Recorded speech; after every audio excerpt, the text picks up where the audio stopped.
ভিডিওতে ক্লিক করার জন্য আপনাদেরকে জানাই অসংখ্য অসংখ্য ধন্যবাদ। আপনারা দেখছেন আপনাদের প্রিয় YouTube channel West Bengal DA salary. West বেঙ্গলের ডিএর আপডেট এবং বেতন বৃদ্ধির আপডেট প্রত্যেক দিনের জন্য পাবেন, তাই অবশ্যই চ্যানেলের সাথে থাকুন, চ্যানেলটিকে সাবস্ক্রাইব করে রাখুন পরবর্তী নতুন আপডেট পাওয়ার জন্য। দুর্দান্ত ঘোষণা মমতার, 90% ডিএ মিটিয়ে দিয়ে টোটাল কিন্তু 2.57 গুণ বেতন বৃদ্ধি করা হবে। কবে মিলবে টাকা, চলুন বিস্তারিত জেনে নেওয়া যাক। মমতা বন্দ্যোপাধ্যায়ের দুর্দান্ত খবর, মানে পশ্চিমবঙ্গ রাজ্য সরকারি কর্মচারীদের কথা বলা হয়েছে।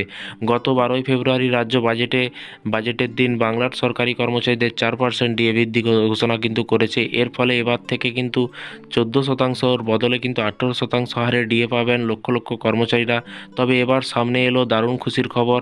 কি বলা হয়েছে, সপ্তম বেতন কমিশনের আওতায় কেন্দ্রীয় সরকারি কর্মচারীরা 53% হারে ডিএ পাচ্ছেন, সেটা কিন্তু সকলেই জানেন। এর পাশাপাশি তবে গত 12ই ফেব্রুয়ারি রাজ্য বাজেটের দিন বাংলার সরকারি কর্মচারীদের 4% ডিএ বৃদ্ধি ঘোষণা করা হয়, এটা কিন্তু সকলেই জানেন। এর ফলে এবার থেকে কিন্তু 14%-র বদলে 18% হারে ডিএ পাবেন লক্ষ লক্ষ কর্মচারীরা।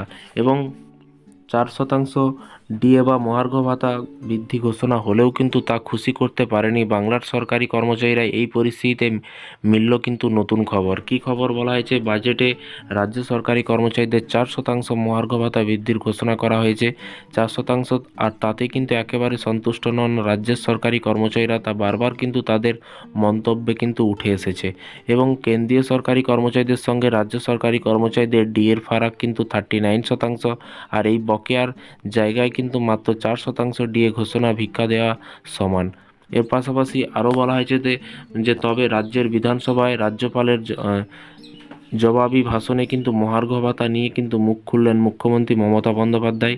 এবং মমতা বলেন যে অনেক সরকারি কর্মচারীদের মাথা খারাপ করার চেষ্টা করেন এবং কুৎসার কান দেবেন না। 2019 সালে বাংলার ষষ্ঠ বেতন কমিশন চালু হয়। বাম আমলে কিন্তু কত ডিএ হয়েছিল, মমতা আরও বলেন 2011 থেকে ডিএ বাবদ 2 লক্ষ কোটি টাকা দিয়েছে এই সরকার এবং 75,000 কোটি টাকা দেনা শোধ করাও হয়েছে। কিভাবে, 2019 সালে ডিএ সরকারি কর্মচারীদের 2.57 গুণ বেতন বেড়েছে। এবারে রাজ্য বাজেটে কিন্তু 4% ডিএ বাড়িয়েছে। এখন কর্মচারীরা 18% হারে ডিএ পান।